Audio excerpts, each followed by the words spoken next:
வணக்கம் என் அன்பு சொந்தங்களே, உங்கள் அனைவருக்கும் இந்த பேசும் பொம்மைகளில் அன்பு கலந்த வணக்கங்கள். நேற்று நான் ஒரு வீடியோ போட்டேன். அந்த வீடியோவில் என்ன தவறு இருந்துருச்சுன்னா, உங்கள் காலில் இருக்க செருப்பை கைட்டு என்னை அடிங்க. எங்கள் குடும்பம் நான் அப்படின்னு வாழ்ந்துட்டுருக்க எங்களை தொந்தரவு பண்ணாதீங்க, எங்களை நிம்மதியாக வாழ விடுங்கன்ற மாதிரி தான் அந்த வீடியோ நான் போட்டேன். அந்த வீடியோ பார்த்த சில பேருக்கு பொறுத்து கொள்ள முடியாத வைத்தறிச்சலால் நேற்று ஒரு பெரிய பிரளயமே உண்டாகிற அளவுக்கு ஒரு பெரிய பிரச்சனையை பண்ணிட்டு போயிட்டாங்க வீட்டாண்ட.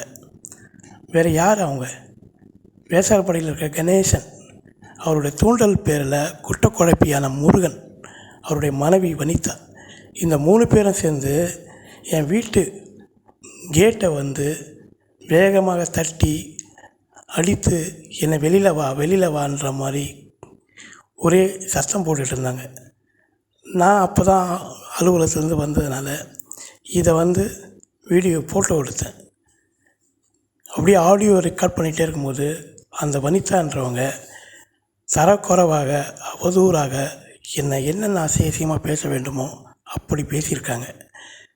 இதை ஏன் அவங்கக்கிட்ட சொல்ல போகிறேன்னா, நான் உண்டு, என் வேலை உண்டு, என் வீடு உண்டுன்னு இருக்கிற என்ன இவங்க சீண்டி பார்த்து இப்படி தினமும் மன உளைச்சல் கொடுத்துட்ருக்காங்களேன்றதுக்காக தான் நேற்று அந்த வீடியோ நான் போட்டேன்.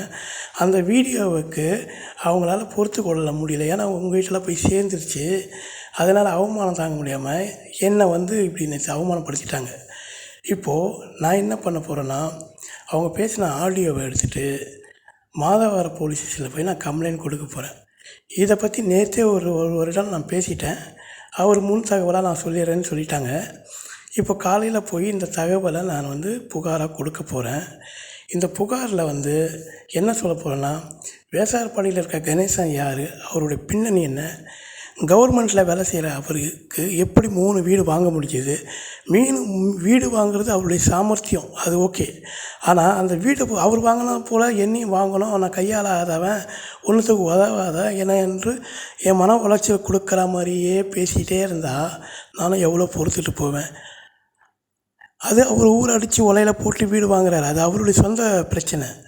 நான் இப்படி தான் வாழணும், இப்படி தான் நேர்மையாக இருக்கணும், இப்படி மாத சம்பளத்தை வாங்கி மாத குடும்பத்தை நடத்தணுன்றது என்னுடைய வழியில் நான் போயிட்டுருக்கேன். ஆனால் அவர் பார்க்குறவங்ககிட்டையும் கேட்குறவங்ககிட்டையும் எல்லார்கிட்டையும் அவனால் முடியாது, அவன் வீட்டிலே உட்காந்து சாப்பிட்றான், வீட்டிலே உட்காந்து சாப்பிட்றான்னா வீட்டிலே உட்காந்து சாப்பிட்றது மாதம் அவர்லாம் எனக்கு படி அளக்கிறாரு. அவர் யார்? எனக்கும் அவருக்கு ஒரே நேரத்தில் தான், ஒரே மாதத்தில் தான் கல்யாணம் ஆகிடுச்சு. என்னுடைய பொண்ணு வயசில் தான் அவருக்கு ஒரு பையன் இருக்குது. அந்த பொண்டாட்டி, அந்த பையன் எங்கே, அவங்களுடைய நிலைமை என்ன, அதுக்கப்புறம் இவர் எத்தனுடைய பெண்ணோட வாழ்க்கையை சீரழிச்சிருக்காரு, இவர் வேசாரப்பில் யாரோட தொடர்பு இருக்காருன்றதெல்லாம் நான் கண்டிப்பாக சொல்ல போகிறேன். அடுத்ததை குற்றக்குழப்பி முருகன். இந்த குற்றக்குழப்பி முருகன் வேலைக்கே போகாமல் உட்காந்துட்டு சாப்பிட்டுட்ருக்காருன்னா அந்த அளவுக்கு அவர்கிட்ட பணம் இருக்குன்னா அந்த பணம் எப்படி வந்துருச்சு? இவர் கந்தப்பட்டி விடுறதா செவிப்படி செய்தி. அது மட்டும் இல்லாமல் குமரநகரில் இருக்கிற வீட்டு புரோக்கருடைய கிட்டலாம் கட்ட பஞ்சாயத்து பண்ணி அந்த வீடு இவர் தான் முடிக்கிறதா அங்கே இருக்கவங்களாம் என்கிட்ட ஏற்கனவே சொல்லியிருக்காங்க. இப்படிப்பட்ட இவங்களுடைய மனைவி நேற்று என்னை அவதூறாக பேசுகிறாங்க. இவங்க பேசுகிறதுக்கு இவங்களாம் யார்? இவங்க என்ன எனக்கு சொந்தமாக பந்தமாக? எங்கள் அக்காவோட முறிஞ்சு போயிடுச்சு. நான் விலகி இருக்கேன். எதுக்கு தினம் மன உளைச்சல் கொடுக்குறீங்கன்றதுக்காக நான் நேற்று அந்த பதிவை போட்டால் அந்த பதிவுக்கு அக்கம் பக்கத்தில் இருக்கவங்களெல்லாம் கூப்பிட்டு அசிங்கம் பண்ணிட்டு போனால் இதனால் எனக்கு ராத்திரி 12 மணிலேருந்து 4 மணி வரைக்கும் தூக்கம் இல்லாமல் மன உளைச்சலில் ஆளாகி இப்போ விடிய கால இந்த 4:30க்கு நான் எழுந்து அவங்க வீட்டில் பேசுகிறேன்னா அந்த அளவுக்கு அவங்க எனக்கு மன உளைச்சல் கொடுத்துருக்காங்க. என்னால் இப்போ நான் போய் சூசைட் பண்ணிட்டேன்னா என்னுடைய குழந்தைங்கள் நிலைமையெல்லாம் இவங்களால தான் நான் எழுதி கொடுக்க முடியும். அதனால் நான் மாதவரம் ஸ்டேஷனில் போய் இவங்க மேலே கடுமையாக நடவடிக்கை எடுக்கணுன்ட்டு நான் புகார் கொடுப்பேன். இவங்க 3 பேர் மேலே நடவடிக்கை எடுக்கலைன்னா அவங்க பேசின ஆடியோவை நாளைக்கு இதே மாதிரி யூடியூப்பில் போடுவேன். போட்டுட்டு அந்த ஆடியோவை கொண்டு போய் கமிஷனர் ஆஃபீஸ் முன்னாடி இருந்து இவங்களுக்கு நடவடிக்கை எடுக்க சொல்வேன். எனக்கு நீதி கிடைக்கிற வரைக்கும் என் மன உளைச்சலுக்கு ஆளாக்கின இவங்களை நான் சும்மா விட மாட்டேன். இப்போ கூட நான் இதை பேசிவிட்டு நான் போட்டதுக்கு நான் வெளியில் கிளம்புனதுக்கப்புறம் மறுபடியும் அந்த வனிதா என்ற ரவுடி பொம்பளை மறுபடியும் போய் வீட்டாண்ட கலாட்டா செஞ்சாங்கன்னா நான் என் வீட்டில் பசங்கள்கிட்ட சொல்லிட்டு வந்திருக்கேன், அப்படியே லைவாக எடுத்து எனக்கு அனுப்புங்க. நான் அதை வந்து தொலைக்காட்சியிலே போடுற மாதிரி நான் சொல்லிட்டு வந்திருக்கேன். மீறி வந்தாங்கன்னா நீங்கள் தான் பொறுப்பு. இந்த ஆடியோவை நான் போடுவேன். ஒவ்வொருத்தருக்கும் எவ்வளோ கஷ்டம் இருக்குது. அந்த கஷ்டத்தை பார்த்துட்டு குடும்பம் நடத்துகிறது எவ்வளோ பெரிய பிரச்சனை இருக்குது. இதை பார்த்துட்டு நம்ம வழியை பார்த்து நம்ம போயிட்டே இருந்தால் இவங்களுக்கு தின்னு கொழுத்து அலையும்னு சொல்லுவாங்க பாருங்கள். அது மாதிரி நம்ம வீட்டில் வந்து வீணாக சண்டை எடுக்கிறாங்க. இது கடவுளும் பொறுத்து கொள்ள மாட்டார்.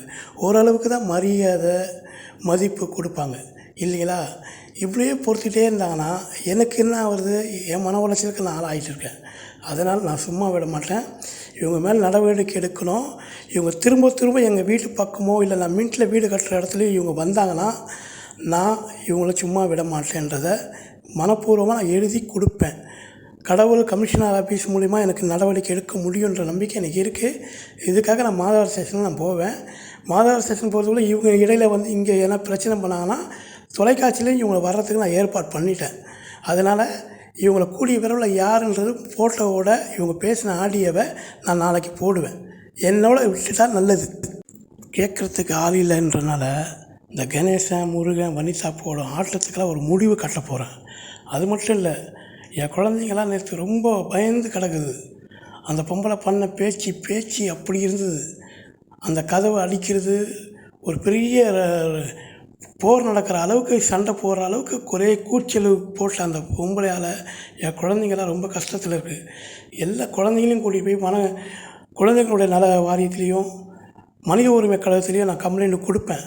இவங்களுக்கு எனக்கு நியாயம் கிடைக்கிற வரைக்கும் இந்த 3 பேரையும் நான் விடுறதா இல்லை. இது சத்தியம். நான் பாட்டுன்னு சிவனன்னு என் வேலையை பார்த்துட்டு இருந்தால் என்னை வந்து சீண்டி பார்த்துட்டு இப்படி பண்ணால் நான் விட்டுட்டு போக மாட்டேன். இவங்ககிட்ட 10 ரூபா கேட்டு என் குழந்தைங்கள அனுப்பலாம். இல்லை இவங்க வீட்டு வாசலில் போய் நின்று என் குழந்தைங்க பசிக்குது, எங்கள் அம்மா நானும் வந்திருக்கோம், எங்கள் அப்பா வந்திருக்காரு சொல்லுதா? யார் இவங்களாம்? இந்த சமூகத்தில் இவங்களுடைய பங்களிப்பு என்ன? இந்த சமூகத்தில் இவங்களாம் யார் அப்படின்றத நான் மக்களுக்கு தெரிவிப்பேன்.